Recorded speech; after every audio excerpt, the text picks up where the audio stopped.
passionate about Cleveland sports. He's going in! Touchdown! Browns, Indians, Cavs, the Big Ten, and more. Cleveland is a city of champions once again! Andy and Jarid, Cleveland and beyond. A swing and a drive! To deep right! Here are your hosts, Andy Billman and Jarid Have. And we are live on Facebook and Twitter. Hello and welcome, Andy and Jarid, Cleveland and beyond. He's Andy Billman, I'm Jarid Watson, and this podcast is brought to you by Waiting for Next Year. Check them out, original Cleveland sports reporting at waitingfornextyear.com. Shout out to Craig over at WFNY. We were supposed to talk this evening, but some breaking news has changed our plans. So Craig and I will catch up at another point. Andy and I are obviously doing the show now. The coaching search is over, and the data has been collected and calculated, and Vikings offensive coordinator Kevin Stefanski, he's the one who's going to get the job that he didn't get the year before. And let's cue up the Welcome Back song. According to multiple sources, Andrew Berry is going to be the GM. No McDaniels, no Urban Meyer, no Tom Brady either. That was a funny rumor, wasn't it? We now embrace analytics all over again. Part 2 in Cleveland. The good news is it really can't get any worse than 1-31 in the Sashi Brown era, right? Well, want a break from the exhausting coaching search? We'll take a ride on the Cavs roller coaster. Slugs, apologies, and a 2-game winning streak, including a huge upset in Denver on Saturday night, winning by 8. We'll chat a little bit about the NFL playoffs that all of us have been glued to the TVs watching, undoubtedly. Andy celebrates a Purdue win over Sparty, and Ohio State basketball has hit the skids, and LSU Clemson. We'll get some thoughts on that. But first, let's all sit around and talk about our favorite moments when analytics has won an NFL game in a big spot. Your analytical, data-driven Cleveland Browns. Cleveland Browns. Well, it happened when the last time we did this podcast. I'm going to brag on myself. Predictably ranked Stefanski and Andrew Berry, and lo and behold, here we are. It's going to be Stefanski and Andrew Berry walking in the door here in about, probably by Tuesday or Wednesday this week. Essays are reported about Andrew Berry, so that's a foregone conclusion. For all those things that have been read about the guy for the Colts, Ed Dodds, you can forget that. It's going to be Berry, unless something strikingly different happens. So here we are, 368 days later after Freddie was hired on January 9th. Here we go on the 12th. He's not hired yet, but the rumor is out that Stefanski, who's, you teed up in the open, got the job. Look, here it is. I think sometimes you got to look forward. So I'm going to look forward after today. Today will be the venting post show. And so I'm going to vent for a while. Yeah. The pro personnel rules, all that stuff with Dorsey and players and football minded. Not that this isn't football minded, but, everybody can debate that for a different day. But the good old days of, old school football is out. Analytics is back in. Something that it clearly drives a pin in me is this analytic driven stats organization for 2 years won one game and really had a horrible 2-year run. Very, very hard as a fan. So we're bringing that back. I hope it goes better. The big thing about Stefanski, though, I know he did a nice job this year with the Vikings. He was with the Vikings his whole career. The big thing that gets to me with something like Stefanski is this. We really go back to the Freddie Kitchens situation again. He only had 1 year's only 1 year's no OC in the Viking system. He had a hard time. And by the way, the whole Kirk Cousins credit thing, he was the quarterback coach before the OC. So hard to give too much credit to, in my opinion, the Cousins situation, because he was there being the coach to Cousins, and that in 18 he stunk. Now this year Cousins really improved and he had a nice job. And here's the other thing that I've been reading a lot about the Vikings, is I did a deep dive on this, I had a feeling this is where it was going to go. If you read a lot of articles, some people really emphasize the key guy, Gary Kubiak. Kubiak was brought in the offseason. The reports I'm reading and stuff I've been saying says, well, really, Zimmer was the one who put the emphasis on getting Kubiak in there, and he was the one who really wanted to make sure he was in there from day one. Now reports I'm reading today sounds like the Stefanski was the one who might have said, hey, we need to bring Kubiak on. So, honestly, at the end of the day, we won't know. But from what I've been reading, Kubiak was the guy that was brought in by Zimmer from day one. This all goes back to my thing. I don't like this hire because it's a big risk.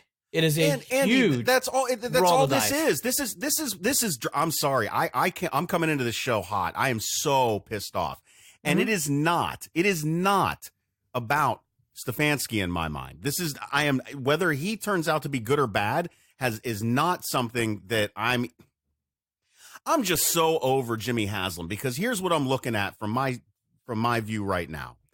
They knew that this was what they were going to go with. They talk to players, they talk to people, they act like they have this committee, they act like they're doing this big, hard decision. They talk to other coaches everywhere, and you know damn well from day one that this was the plan. And this all goes back to the way that Jimmy Haslem operates. I don't trust the guy. I think he's kind of sneaky.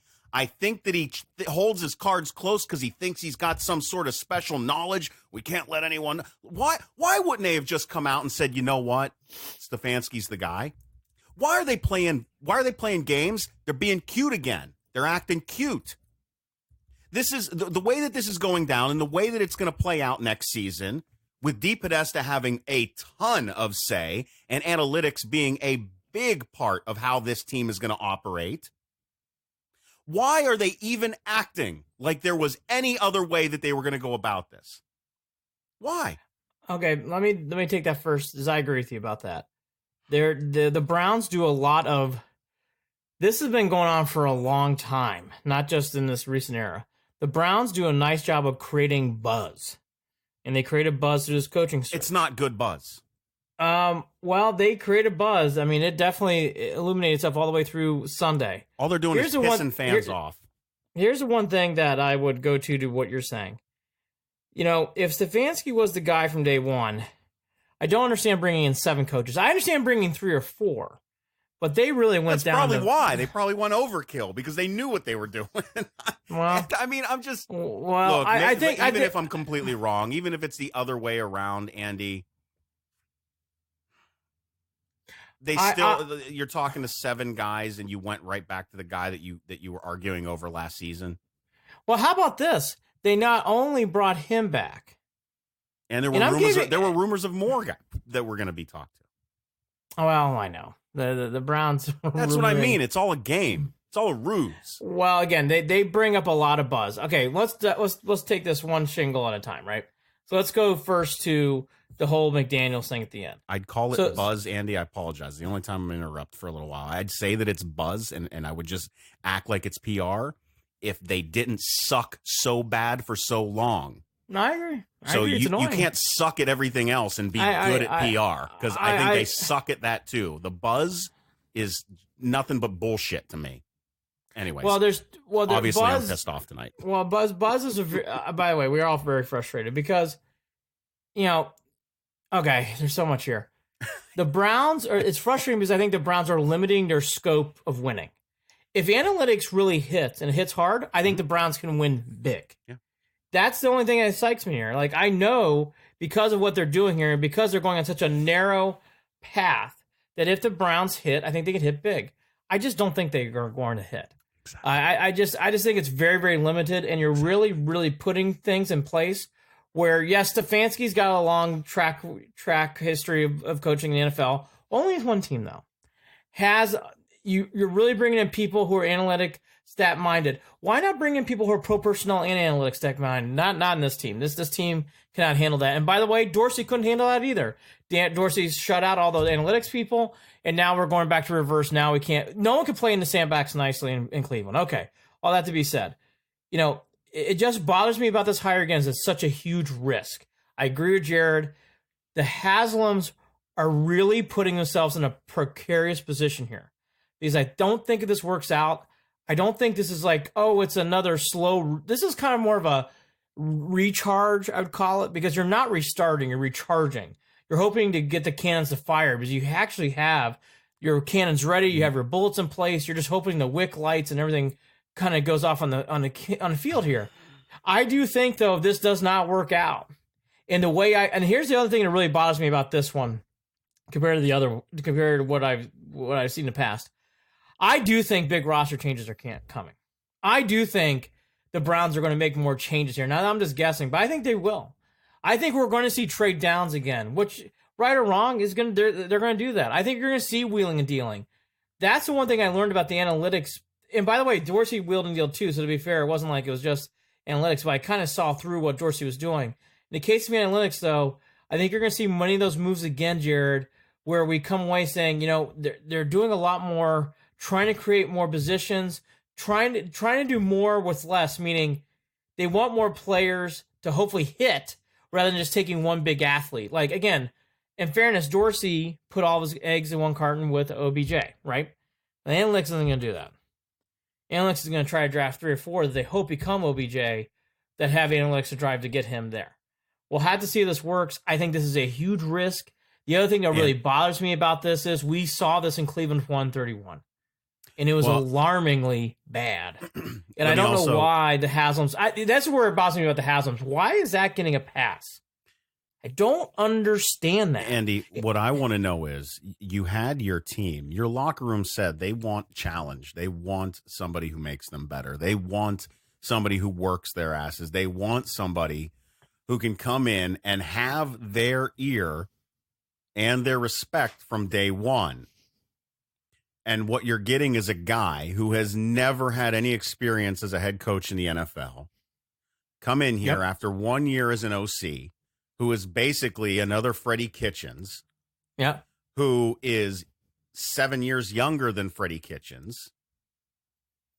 He looks a little bit older than me. He's younger than me, but he looks older than me. Sorry, Stefanski, according but you do. To reports, according to Coach Zimmer, Kubiak got the credit for this offense this year.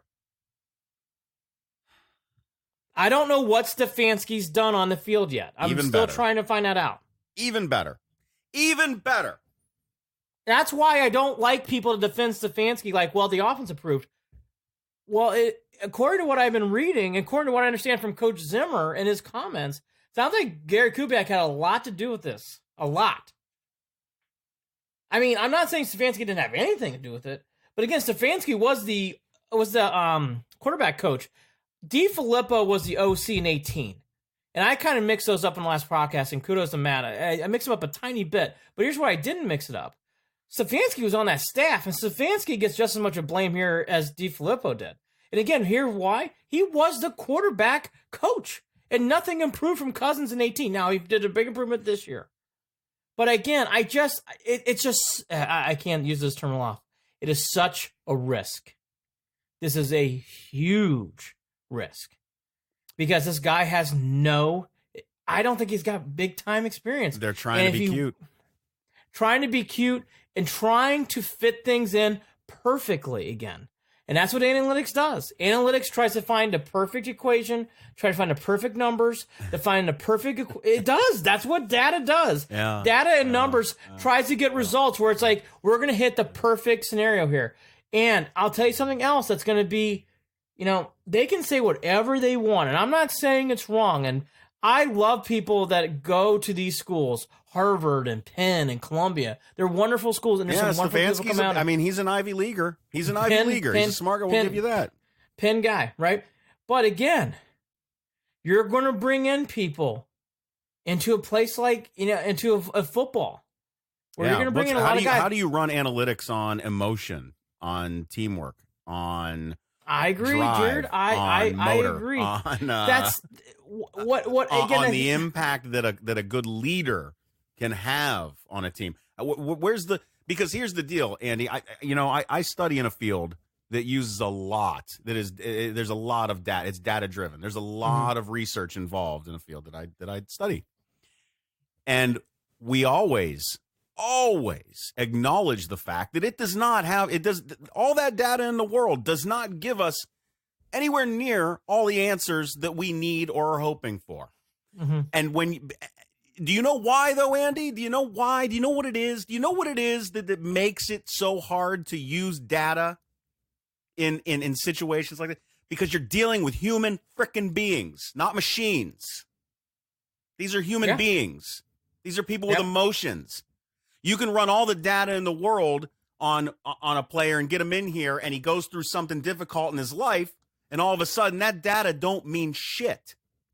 Well, again, that data does not tell you how a team is going to gel.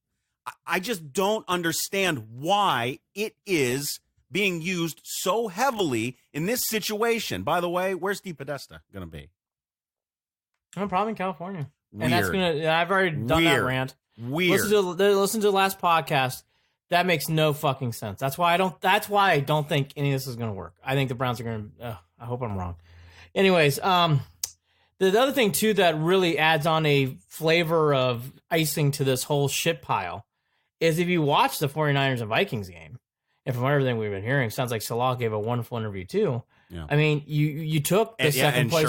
Sherman made his comment basically saying "shake my damn head," whatever about what the Browns move. He put that on Twitter. Again, the Browns always do things. We're smarter than and this is where I'm getting to. The Browns have been this for 7-10 years. We're smarter than everybody else. So did we take the team that beat the shit out of the Vikings? No, we took the other guy. And by the way, do we take Gary Kubiak with him? Nope, he's probably not going to come, but his son's going to come. Okay. So, I mean, we're doing things, we're doing things the hard way. The hardest way possible. Has anybody really worked with, by the way, here's, you know me, I found a quote from Brad Childress. So I do respect, coach in the league, coach for this, actually was head coach for the Vikings. The best thing about Stefanski is he can keep a cool head when everybody else is losing theirs. So, again, going back to Freddie's got courage and Stefanski's got a cool head. Again, the one thing that I've been reading about all these comments and listening to all this different stuff, I have not seen anything yet from Stefanski. It was like he elevated the team by doing this on the field. He noticed this in player B. In player X, he did this. Stefanski, and I'll keep reading. And I'm not saying I'm trying to pile on the guy, but I'm not seeing those, like, with Salah and when some of the other guys coming in, I was seeing articles like that. Andy, like, yet you look at the Titans and you got a guy who wanted to cut his junk off to win a Super Bowl. Why can't we get a guy like that? Well, Mike Vrabel makes too much. Mike Vrabel makes too much sense. He's from Cleveland. He went to Ohio State. He played in our division. He was a Steeler. Gets us. He by the way, he went through Foxborough. Why hire guys from Foxborough? I mean, he might as well. No. Let me see your resume. We are smarter here's than my resume the room. on this hand, and oh, by the way, here's a little bit more of my resume on this thumb over here. We're smarter than this room. Okay, I want to go back to McDaniels for a second. I'll give McDaniels this, because according to all the reports I've been hearing, it sounds like McDaniels really went in there and said, look, you guys are fucking stupid. We're going to clean out this whole... We're going to see that guy? He's not... And by the way, give McDaniels this. He's got balls. The guy went in there and basically said, hey, look, see that guy right there, DePodesta? He's not going to be there anymore. We're going to clear out analytics. We're going to bring in our own department, and we're going to do this my way. Yeah. Now, that's why that meeting lasted so long. And D and Jimmy definitely heard his parts and went with DePodesta here. So here's my 2 cents about McDaniels real quick. I give him credit. He laid out what he wanted to do. He laid out how he was going to do it. He left town saying, look, I can't fucking help it. The village is going to burn. Call me in 2 years. Don't be surprised when this doesn't work, when McDaniels gets a call again in 2 or 3 years to become the head coach. I'm just saying. Don't be surprised that happens. Now, so McDaniels is out. All these other people coming in and out, whatever else. Again, hit on your Haslem thing. Here's where Haslem on the field hits it hard. He is going all in twice now in analytics. Twice. This is huge. He is pouring. He's going to be, according to the Dustin Fox report here, let me get this. Make sure I read this correctly. This is according to Fox. Wow, where is that comment? I want to make sure I get this right. Here we go. Oh, here we go. Okay. Stefanski presented a detailed vision, which we all knew he would do. All those guys do that. He made it clear that he was willing to yield to certain DePodesta standards. We all knew that was going to be the case with him. Analytics person with a headset on access to the coaching staff. It's hard to tell if Dorsey had someone like that on the sideline, so I don't want to say he did or didn't. We don't know. Certain teams do, certain teams don't. All these different teams have different things here and there. Because, again, Stefanski is so raw, and because he has a lot of experience, you're going to have some gives. That's one of the gives you're going to give back. Okay, fine. In addition to certain Haslem likes, such as hours-long Monday after owner-coach meetings, Again, not all teams do this. Certain ones do. You can guess Dallas is one of them, by the way. McCarthy's going to be sitting there with Jerry Jones certainly after every game too. Okay, so Haslem for the fandom, for the fans, for the NFL owners, he is really going all in on something that I think it could really backfire on him horribly, and Jimmy and D too. If this does not work, I don't think it's going to be a nice, we went 8-8 and we barely missed the wild card. I think it's going to be an epic collapse. Andy, you know what I'm looking I'd be forward very, you know what very I'm careful. Let's go back to the simple stuff. You know what I'm most looking forward to next season? Growing pains. Don't you like that? Oh, we gotta give a little rope here. We're gonna have some growing pains this season. New head coach, young guy, 37. Oh yeah, the offensive coordinator, bringing him in. Doing the analytics thing, gonna have some growing pains. You ready for that, Andy? You ready for the growing pains? You ready? Ready for that? You ready for that? You got Odell, you got Landry taking all his photos down from IG. Nobody knows what the hell's going on with that. I don't think players all those guys are going to be there. Yeah. By the way, see, I don't see. So and if Landry's gone, and are you keeping what's going on with Odell? I do think. Okay, let's hit this now. The analytics coming in the way they're coming in, if you don't think there's going to be, not overhaul, I don't think an overhaul, but there's a huge roster change coming. Like, there's going to be some players that are going to be switched. There's going to be some big time players that are switched. OBJ needs to be careful if he wants to stay in Cleveland. I don't know if that's shaky or not. I definitely think, too, the offensive line, which has been so checkerboard and so deck shuffled, you have to really wonder now what analytics is going to believe in that stuff. There's a lot of Dorsey guys here. Elliott Wolf, I can't imagine he's going to be here much longer, so he's gone. That poor guy, he's probably sitting in his cubicle hung out. Thought he was going to get the GM slot. And Alonzo Highsmith didn't get the Michigan gig. Holy shit! Oh my gosh, you gotta wonder if I doubt any of those people are going to stay. So all those guys are gone. Maybe they're not, but I don't think so. Now, to the one guy who's now entering back into is Andrew Berry. Now, it's been hard to decipher in the Sashi Brown era really where Andrew Berry's impact was. So the only thing I'm going to say about Berry is this. I don't know if he goes, I know we should select Cody Kessler, or I know we should really select, Zane Gonzalez, or, whatever these things are, right? I don't know. But, I know. You know what? We don't need wide receivers. Yeah, we don't need wide receivers. Impact players like that. They only make impact 1 or 2 plays a game. Right.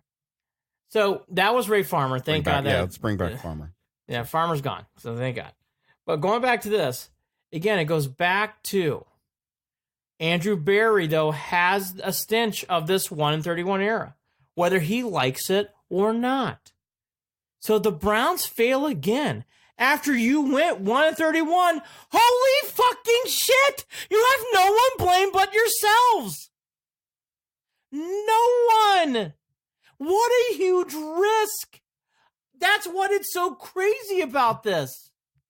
And by the way, I have read many comments. I have read many articles.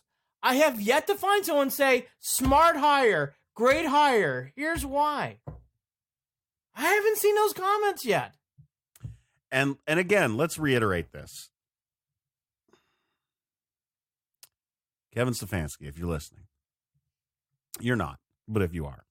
No, he is. Hey, look. I'm cheering for you hard. None of this is, yes. Every day. We will. I'm behind you. None of this is about you. None of this is about you. I had to listen to folks getting, because Cleveland fans are bickering back and forth. I did tune into local radio for a little bit today. I didn't listen very much because there was only so much I could even take. I just couldn't. But this isn't an issue with Stefanski. My issue goes right back to the root of every problem that this team has had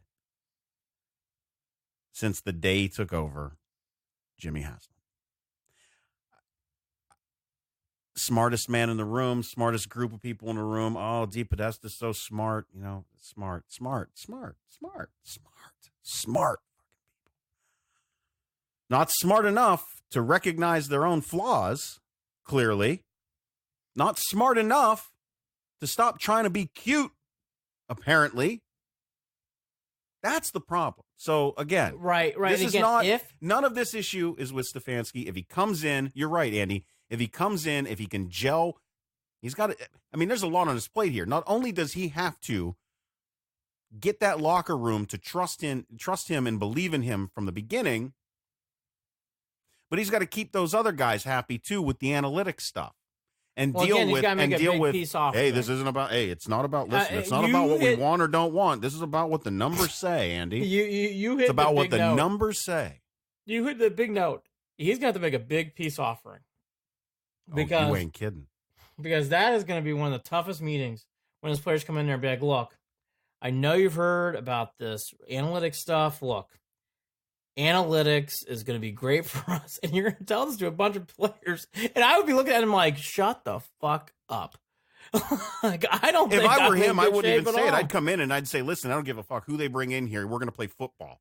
That's what he needs to say. I don't want him championing analytics to the locker room. Don't do it. By the way, waste your fucking breath. By the way, the way they're building this is why it's not going to work. I hope I'm wrong. This is why it's not going to work. They're building this as they're doing somewhat of a rebuild. The Browns aren't rebuilding. Again, the Browns have a playoff-ready team. They need a couple of plug-and-play pieces. They're recharging. The Browns have a team. It's ready to go. It just needs a boost. It just needs a jolt. It just needs something to get past things. A leader, a head coach who can lead a football team. The way the Browns are doing this is they're kind of taking some steps back and reshuffling the deck. I can't imagine DePodesta and whoever else and Andrew Berry laying out all their tactics, agreeing with all these roster moves. There's no way. You're going to have to make some changes. Now, let's actually get to the biggest person in this room. It's number 6. Now, he has been quiet. Very quiet. I haven't even thought about him. So, I think this is, I mentioned this in the last podcast, so I'm not going to go off it. I think this is now all in on 6. And what I mean by that is, I don't think if he plays well, don't be surprised if he starts getting pushed back. Because this new group is not attached to Mayfield. That is John Dorsey. That is Rex Ryan. Love this hire. Hey, I am glad to hear that. And I hope Rex is white. And I will be, by the way, I am not stupid. I will be cheering hard for Stefanski. I want this team to do well. I don't want this team to do badly. And again, it's hard to tell what Andrew Berry really did in this organization when the Sashi Brown era. It's really hard to tell. He had some influence for sure. He did some things, but it's really hard to get into specifics what he did or did not do. Okay, so I don't mind the second chance of Andrew Berry. Stefanski, I think, is a huge risk. All right, anyway, all that to be said. I'm glad to hear Rex Ryan agrees with this hire. But again, it's all about 6. Now, if you bring in Kubiak's son, which I believe his name is Clint, let me make sure I got that right. What's his son's name? I want to make sure I got this right. Clint. If Clint comes in here and does the same thing to Baker as he did this year to, what's his name? Fucking guy who just played for the Vikings this year. He tore Cousins. If he does the same thing to Cousins as he did this year to Baker. I'm sorry I left you hanging there, Andy. No, it's okay. Don't worry about it. I was like, you can't, he must not be talking about Cousins. No. He's talking about Cousins. If he does the same thing to Cousins as he does to Mayfield, that's a huge win. By the way, that is enticing. Now, again, here's what I find odd. Why is that did not happen with Stefanski as it did with Clint Kubiak? Now, here's the one. I got one shining bright positivity here. Maybe Stefanski is better at organizing and being an overall leader and letting people do their jobs, and he just observes and he makes adjustments in game and does all that stuff, and he keeps a cool head. That could be possible here. Meaning, like, if he takes Clint Kubiak, brings him in, and he helps out Baker Mayfield, if he puts people in positions to be successful, if he allows everything to go in there, yes, then I do think really all these things could be possible. But again, it's such a small window, Jared. It's such a very, very tiny window that I can't see this being, I just don't know. I can't see that being the only way. And again, for the Browns, what they're doing, in my opinion, it's something they're doing, this is something you do for a rebuild. Because again, now we're going back to our favorite discussion. Yeah, because you got to give Kevin Stefanski about 3 to 5 years to get his shit together. Yeah. And you've also got, and you're also giving that power back over to DePodesta and those guys, and they're going to want to look at again, like Rob Brannon commented about spark chart drafting and looking at all the the analytics stuff that goes into everything, and getting guys that match those numbers that they're looking for, as opposed to looking at what you've got on the field right now, which is basically almost a nearly complete football team that just needs good leadership. So here's something that Joe Botta brings up, right? Says analytics don't work in pro football. I agree with Joe for some of it. I don't know about all of it, but some Joe's of it. a Facebook commenter, by the way. Yeah. So here's the thing that I do agree about Joe. Like, the way the Browns are and the way football is being played, there does come you just know at times where, especially in football, mental toughness, knowing how to get through a certain game. I think also durability is something that analytics doesn't really measure, and that's so huge in football. Also, I think, too, there's street smarts. I think there's football smarts. In baseball, I hate saying it, there is less of that because it's really a one-on-one matchup. It's the batter and it's the pitcher. There's one. So I know what Joe's saying there, and he's right. I agree with Joe for the most part. The only little thing I do like about analytics is, hey, in the 4th or 5th or 6th round, if they can find something, you're looking for value. Yes. Value. I like that. That's where I like analytics coming in. By the way, if you want to bring in something, I do my fantasy drafting. By the way, absolutely. Value. And that's where analytics comes into play. Well, hey, you want to tell me analytics about a quarterback plays well in the North compared to playing in the South, and we got these data? Hey, that's good. You know why? It's colder in the North. I want to see those stats. If that really brings up and shows certain things, that's a positive. But again, it's all about 6. And I do think 6's rope's gotten shorter with analytics, in my opinion, because this group is not attached to Mayfield. Dorsey was. You brought up a comment in the last podcast, and I didn't rebuttal, and I want to rebuttal to it now. Baker did not seem to defend Dorsey on the way out. Forget Kitchens. Let's talk. You brought this up, and I did a poor job. I want to talk about this now, though. Here's where Mayfield, though, really dug, not his own grave here, but I want to say he dug himself into this trap that he's in now. Because of that, and by the way, rightly or wrongly, I don't know. I don't know what's right or wrong, okay? I don't. But because he did not defend Dorsey publicly, and Dorsey really defended Mayfield all year long, so did Kitchens. You're now going to a new group. I'm telling you, if it goes 6-10 again, I don't think this group's gonna put up Mayfield too much longer. I think it's gonna be. He's got 1 year to really prove himself with this group, and all this group has to say is like, "Hey, I didn't draft." Andrew Berry goes nuts. Isn't that nuts to even think? But you're right. I've thought about it too. He's got with 1 this year. Change, thinking about how quiet things have been. Yeah. And again, that's where this is such a huge year for him. He has got to prove everything. And by the way, he's going to be going and talking against a group that's very different minded than Kitchens and Dorsey. I mean, you're talking light years. So if he thought last year wasn't fun, I'm not saying this year won't be fun, but you're taking a very different approach to football this year. And I think you get 1 year. I think he gets 1 year. I think if he goes 6-10, he does this next year. I think the Browns are drafting a quarterback. I think it's going right back to ground zero. Rebuild. I do. I think it's going to go right back to what it was. Isn't that nuts? Isn't that nuts to even think, Andy? This Browns team's got 1 year to do this. 1. Because the way this team's positioned, all they have to tell is, hey, Jimmy, this is still Dorsey players. This is still Dorsey's team. Let's gut the whole fucking thing out. Andy, and for 2021, let's put in our players. Andy, not 2020, 2021, if the Browns do the same shit again. The players might want the same damn thing. The players might want the hell out of here. Okay, let's talk about this. We talk about buzz and perception. The buzz and perception right now in football again is the Browns are that weird team. Last year it was the fun, exciting team. Look, they didn't live up to expectations. So in fairness, even those expectations have been fucking nothing. But this year the expectations are weird, quirky, not sure what's really going on there. Weird vibe. They're going against the grain. In our history as fans so far, when we've done these kind of things, it hasn't worked out well. In fact, it's usually gone face planting, teeth losing bad. And I think it's going to happen again. I hope I'm wrong. I think it's going to go bad. I just do. I think it's going to go really bad. I think the Haslems, if it does, oh my God, I think it's going to be a epic collapse. That makes tens of thousands of us. And that's why, again, like, I've been waiting, and maybe I haven't seen it yet. I'm glad to hear Rex Ryan give it a good thumbs up. I need someone to say that. It's good to have one. I don't finally. give a shit what Rex Ryan thinks, though. I don't. No. I'm not saying that. I'm just saying I need something. I need anybody to be like, love this hire. Think it's great. Something. Glad to hear Rex say it. That's good.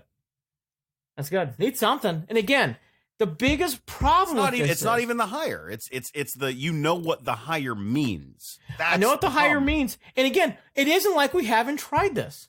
131. And we're bringing in the GM back, who's assistant GM. We're going to do this again? Oh, by the way, Joe Burrow's going to Bengals. Well, Roethlisberger's coming back. Makes you feel any better? Lamar Jackson played like I thought he could. Thank fucking God. Okay, 2 minutes. Thank God. Tennessee Titans. He threw the ball. I still he threw think so many of you, ducks. the Oilers. He looked like shit. That He's got great. awful mechanics. He needed that game. You see and by how the way, he releases the ball out in front of his head, all weird. By the way, shit? I actually thought Lamar Jackson, for what was given, played about as best as he could. You're he right. Almost 500 so there were some total drop yards. passes. He had some terrible wide receivers. I'm ready to say this. Lamar Jackson has a lot of Steve Young in him. Now, he does not throw the ball as well as Steve Young, but he runs the ball. Even he's better than Michael Vick. Lamar Jackson actually runs the ball better than Michael Vick. He can't throw the ball like Steve Young at all. He can't. But he has Steve Young-like capabilities. If he just learns how to throw, again, they did it perfectly on the CBS broadcast. Inside the numbers, he's really good. Outside the numbers, it's a mystery. And that's the simple thing with Lamar Jackson, and they shut that down. Of course, yes, EJ. My God, yes. EJ asked, did they miss on McCarthy? Of course they did. They missed on McCarthy, but here's the deal. They didn't miss on him. They knew they weren't taking McCarthy. McCarthy was a guy who spent his entire offseason retooling how he would coach a team. You think he was going to walk in there and be okay with DePodesta and analytics? Give me and by the way, break. They missed on him, but they weren't even trying. By the way, I'll be fair. It doesn't mean McCarthy would have worked out. Again, it's less risk. What's the safer pick? What's something you're trying to do to be successful forward? Look, everybody, again, Stefanski aside, maybe Stefanski takes off. By the way, you want some shining hope? You just hope what the Packers are doing tonight with a new head coach who didn't have a lot of experience is doing really well tonight in a big game in a big spot. You hope Stefanski does that next year for the Browns. But those windows are very small. Well, Green Bay's got a quarterback with a lot of clout that holds that. I know, Jared. I don't know that Baker has that. And Jared, I'm not saying that. I'm just trying to give a sliver of hope. I don't want to listen. Let me be miserable right now. Let me be miserable. I don't blame you. By the way, I think this roster will turn over more. Yeah. Yes. McCarthy, exactly, Dan. Dan Monis comments McCarthy was interviewing the Browns. Yes. You're right. By the way, Dallas does play the Browns next year in Dallas. So all that to be said, look, I'll go back to McDaniels real quickly. I like that McDaniels laid out the carpet of like, this is what I'm doing. Take it or leave it. And by the way, talk again. You talk about some guts. And I don't want to bring him. Yeah, that guy's interviewing me. He's out. I don't want him. DePodesta, gone. So I didn't get him the job. Soleil, I'll tell you what. You want a sigh of relief? Thank God. It's not. Yes, we all agree. Keep the core. You thank fucking God that Brian Daboll's not here. I know he's a nice guy. I know he's a nice gentleman. If Brian Daboll was the coach, I would have burned my laptop. So it's not Daboll. Daboll's worse. That's the good news. I think Brian Daboll's a worse hire. I gotta sit back. My back's hurting. This whole conversation is just making my body sore, Andy. I'm miserable about it, and I'm miserable about it because I've just seen it too many times, man. By the way, here's some big moves that are coming up right now. The OBJ trade rumors, those will heat up. Don't you worry. Those will heat up quickly. And they'll probably happen. It'll probably happen. Probably. By the way, did they keep David Njoku? He's an analytics guy. You watch. That's going to be interesting. Higgins. I don't think Higgins leaving town now is a guarantee. He's an analytics-driven guy. Let's see if that happens. The opposite. Does Kareem Hunt come back? He's a restricted free agent. We'll see. I don't know. What do the analytics say, Andy? This is what I'm saying. I'm done. I'm done. What are we? The 40 minutes in, the 40-minute mark, I've hit my limit. I'm done with them. Hey, Andy, although we will say this, we're going to do another show soon and should be having Hayden Grove of Cleveland.com, Cleveland Plain Dealer, on to kind of help us unpack some of this. Yeah, after the GM is hired, after things are official. After announcements. Yeah, once we get numbers and all that good stuff. And Hayden will come on with us and do a good rundown of the background, the backstory of how this all happened, and we'll get some more information. I want to hear him this one more time. Haslam's are going all in on this. And they better fucking get a full boat or better. Because if they only got a pair of threes in this big hand here, I think that is such a huge risk. To know what happened here. Yeah. Just a short time ago. Again, 131's coming back. They're bringing people back who led that charge. The best part of all of this that I can walk away with, the best part, the one thing that sits okay with me, is bringing back Prefer. Fine. Here's the thing. And by the way, I like that. Fine. Fine. That's all I've got. Fine. That's all I've got. Here's the one thing I want to hear about. Special teams is the only thing I'm going to be okay with. Kubiak coming to Cleveland to bring some of Gary Kubiak, his dad's, values and what he does on the field with strategic placement and blocking schemes, and also getting 6 right. Yes. That is okay, I'm ready to move on to one other thing. The biggest job for Stefanski, 6. How are you fixing 6? 6 is broken. Big job. Shore up that offensive line to start. 6 is everything. Yep. Okay, let me ask another road. What happens if 6 doesn't get fixed by the end of the year? Will Haslem allow Mayfield to walk? I honest to God, Andy, I couldn't even fucking guess. I think he would be gone. More I really do. Oh, by the way, Jimmy Haslem changes personnel and players, and I mean, just this whole team is changed more than we change our underwear. Okay, one other positive. This whole team now is aligned. Even Hugh Jackson was not a part of the analytics covenant. Correct. Stefanski is. There is no more this side of the building, this side.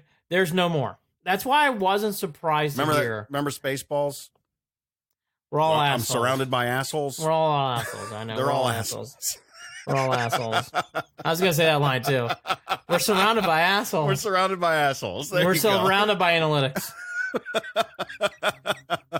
I'm telling you, there's going to be some... by the way, I write this down. This will be... Doesn't mean it's going to be a good draft. Doesn't mean it's going to be whatever. It will be, again, another Browns entertaining draft. Trading down, trading up, switching, flopping... I mean, they're going to be shuffling decks and throwing all sorts of things because they're going to be cute. Oh, they love the draft. Love the draft. Last thing that I brought up in the last podcast, I want to bring up again: DePodesta needs to be in Cleveland. I don't know yet about that. I will reserve more of that until the next podcast because I want someone to ask him that.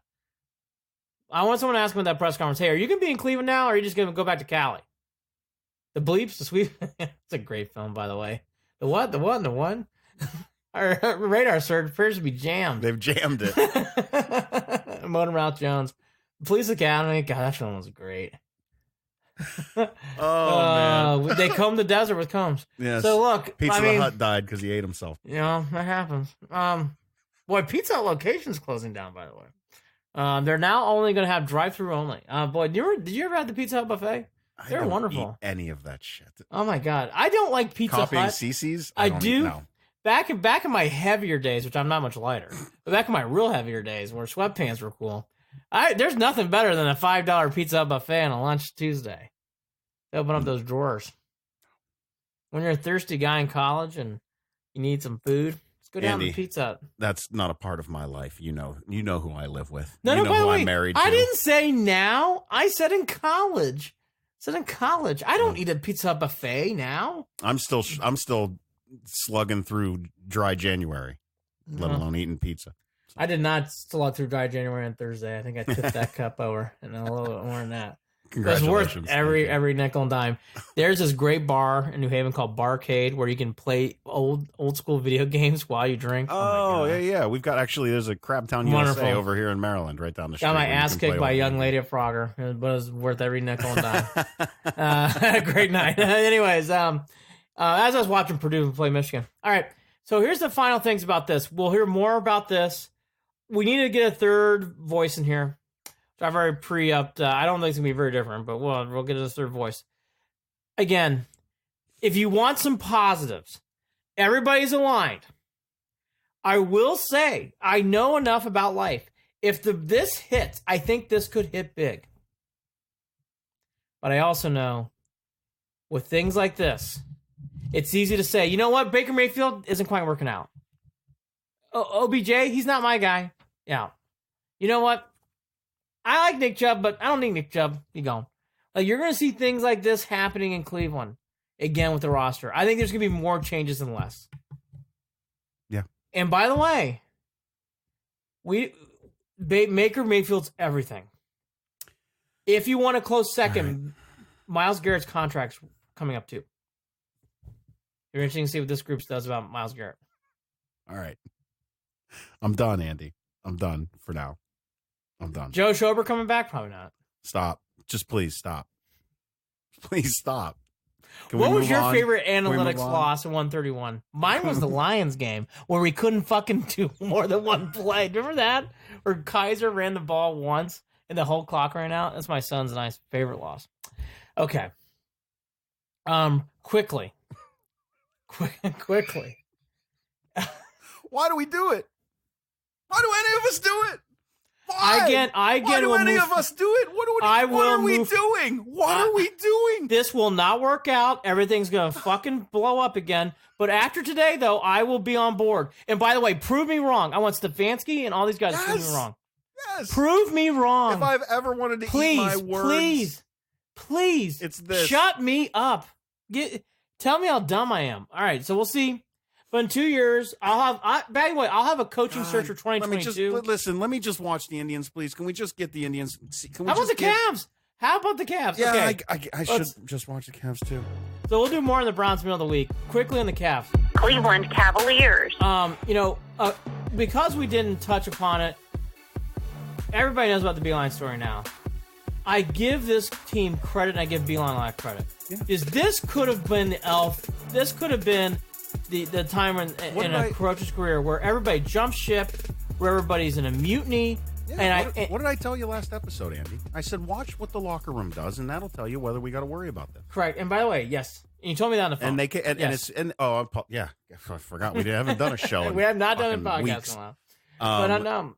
And they did. But it was basically that. It was let's see what the locker room does, and there you go, popped out with two in a wins. row. 2 in a row. A comeback win in Detroit. Because the Titan game was such a blowout.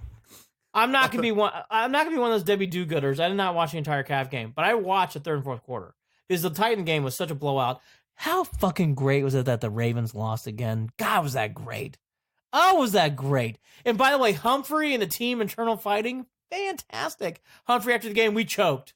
After the game, he clarified today. No, we choked. I'm not getting off those comments. Well, like I said on Facebook, any day that a Harbaugh loses is a good day. Oh, it's a winner. The winner. It makes me so happy. These comments, by the way, podcast listeners, if you get on the Facebook and watch the live show, I'm laughing my ass off because everyone's still hooked on the Spaceballs comments. Oh, they're great. Yeah, I wish I was on Facebook to read them. We can't stop now. Oh, we have to slow down first. Ludicrous speed. We've never gone that fast before. I out of order. Fuck, even nothing in the future really works. I see your Schwartz is as big as mine. Let's see if you know how to use it. The ring. This is switch from a Cleveland sports podcast to a Mel Brooks podcast. Oh my God. By the way, Prince of Thieves is a hidden gem. I love that film too. Blinken's a wonderful character in the next film. Oh my gosh, Blazing Saddles. Okay, all right. Cavs though. Here's the one thing to take out of. I did comment on this. I'm gonna give myself a little credit. I thought the Cavs, even through this shit show of bad negativity, I saw Beeline doing things. I saw things in this team more than what other people thought. In these last two games, you really saw it. Darius Garland has become the leader. That is the one thing that's come out, especially in the Denver game. It was alluded to a lot through comments in The Athletic. Darius Garland made some big shots in the fourth quarter. That kid made some gutty moves. Sexton hit a big three in that game. Chetty Osman making big rebounds and big passes. Tristan making big plays. They played like a team. Brandon Knight's playing really well. By the way, Zizic, I can't pronounce his name. He played really well in this past week and a half. Zizic, you're good. Huh? Yeah, you're good. Zizic, right? Yeah. I think Ante Zizic. Yeah. He's playing well. The Cavs are slowly playing better. And by the way, they aren't winning games against the Atlanta Hawks in Denver against a team that was currently in third position in the West to win in Denver by 8, up 17. I know they lost the lead to win that game, Jared. That is a great NBA win. Yeah. The Nuggets poured it on. They were trying to win that game late, and the Cavs really stuck it out and played well. Here's the other thing about the Cavs, too. As this goes along, and as this train continues, are they going to keep Tristan Thompson next year? And what are they going to do about Love will always be in the background. All that to be said, Darius Garland has proven himself to be the moneymaker and big shot guy in his team. And Sexton I'm slowly figuring out his role. One thing on Sexton is a negative. 1. 1.5 is he can't pass and make assists. But okay, I've gotten over that. Keep developing the young guys. Yeah. Get a little bit more size. Figure out what you're going to do with Tristan and Kevin, and we'll go from there. Andy, you were right from the beginning. The direction of this team is better than it was when Kyrie was here. I'm tired. I get it. I still keep hearing people doing. I don't even know why you're bothering with this, but there's a lot of people that still bring up the Kyrie. Colin Sexton is Kyrie without the handles and stuff. I don't care. They're two different players. Listen, I don't give a shit. By the way, you know what? Let's get to Kyrie Irving. I'd rather listen to Colin Sexton talk than listen to Kyrie Irving make up some weird shit. That guy always, he just says strange shit all the time. Seriously. He has not played a lot again this year. How about that? How about this? He hasn't played again a lot this year. Yeah. The Nets are currently hanging on to 8th place. Why? Because he isn't around. He's not playing enough games. Must not be a real basketball town he's playing in. Brooklyn's got a weird vibe. We'll get into that in a different podcast. But again, good to see that. The one thing on Sexton, he other than passing, but I don't think he's ever going to become a passer. Sports town, I guess. You're right. Sports town. And New York is a good sports town. They just stink right now, which is fun. Except for the Yankees. Yankees will be really good. Sexton's defense, which was good at Alabama, is horrific at times in the NBA. He has got to, yes, Porter coming back too is going to be a big thing. And the other thing too, Brandon brings up, Porter coming back is out hurt. By the way, the Cavs haven't been healthy all year. Larry Nance has been in and out. I think he's still hurt right now. He didn't play a lot against Denver. Yeah, the Cavs have been dealing with injuries since day one. Yeah, but Kevin Love was hurt earlier too. Darius Garland had big shots against Minnesota late. I watched that game, and he's hitting big shots in Minnesota late. I will be watching the Laker game after the national championship game, so I want to see how they do against the Lakers. Yeah. They play a back-to-back Monday, Tuesday. But again, the Cavs, they had give this team credit. That could have been a mutiny. That could have fallen apart. Everything could have been going horribly wrong. They gathered themselves together. They gutted out a win against Detroit. They needed that win, came back late to win in overtime. And what they did in Denver to continue that on, Jared, in a 6-game, 10-day road trip, what a great way to start. Even if you only go 2-4, what you did those first 2 games stands out compared to anything else you do on this trip. The Cavs aren't going to the playoffs. The Cavs aren't going to big places this year, but you can see light at the tunnel. How amazing is it? I see more light at the end of the tunnel for the Cavs right now than I do the Browns. Oh, absolutely. And that says a lot. And we also say this do. too. Still not. I don't know how much anybody even thinks about it or asks about it, but still not a lot coming out from regarding Dan Gilbert. Nah. Still, I'm guessing he's just rehabbing or doing. That's I. There's no don't want to status speculate. on that. He can't be Right. doing. I mean, I don't know if he's not doing well or not. I don't know. When you have a stroke and doing with the family, my mom and dad, both sides of their family had. I had grandparents who went through major strokes. Yeah. A stroke is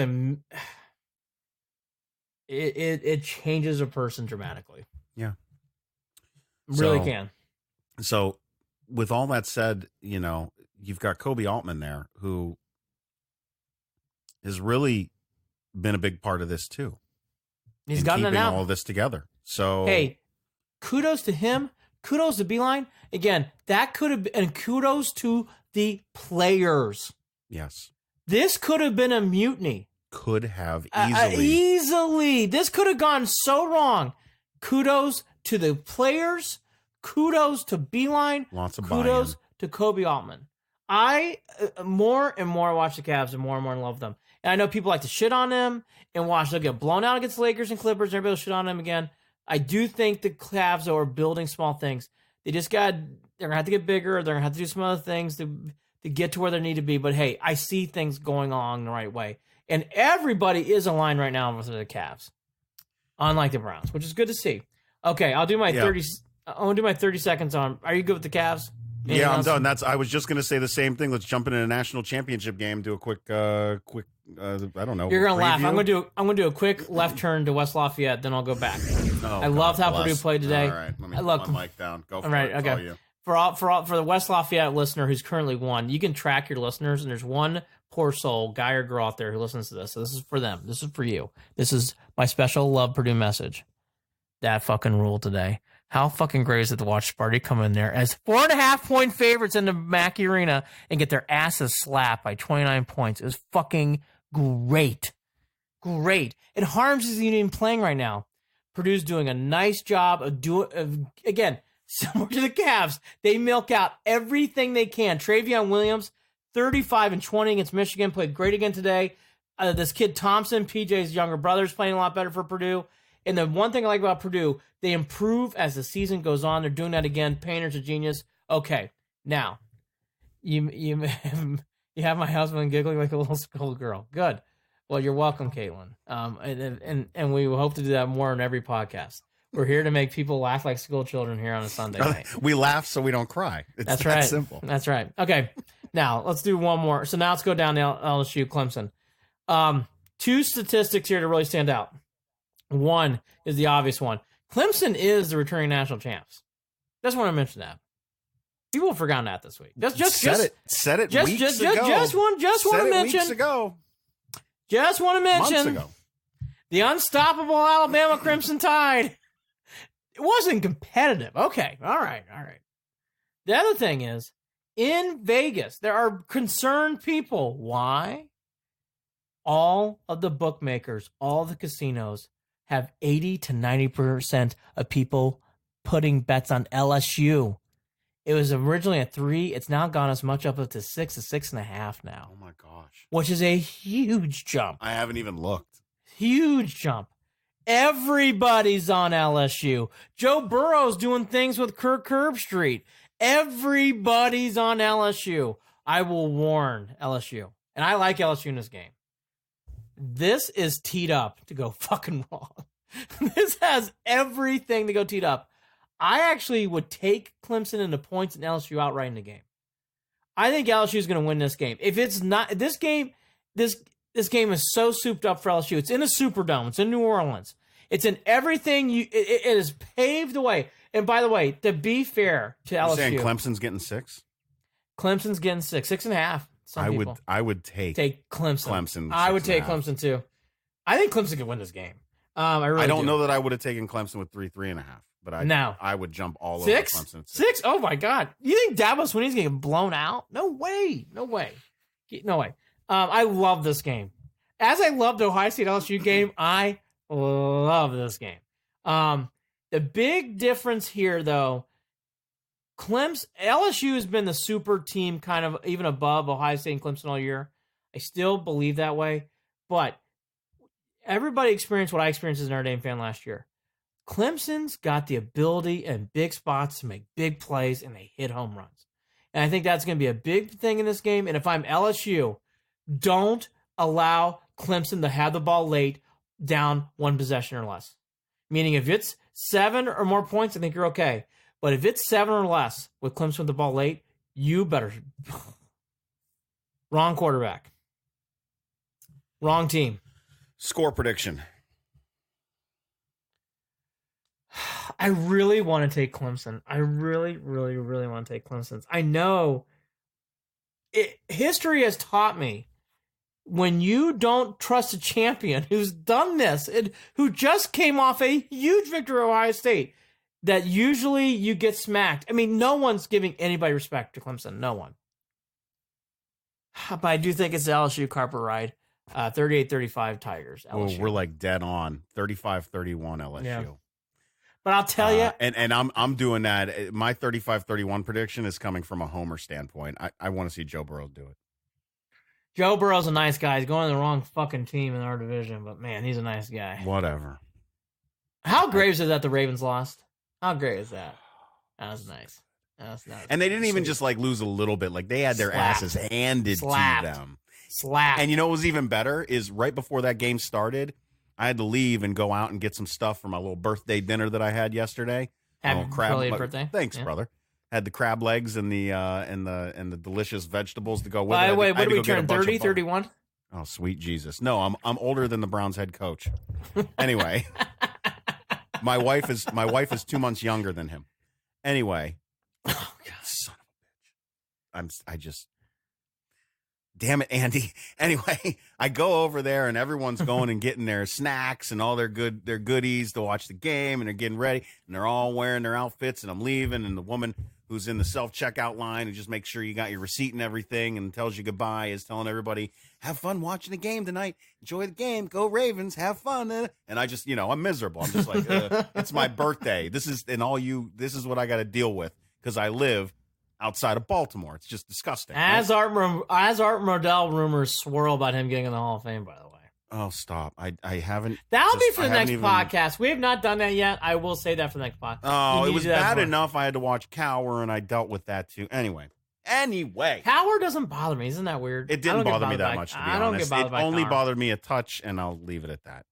Mm-hmm. But I came home, and I'm like, you know what? I'll put the game on, because I didn't even know how much I wanted to.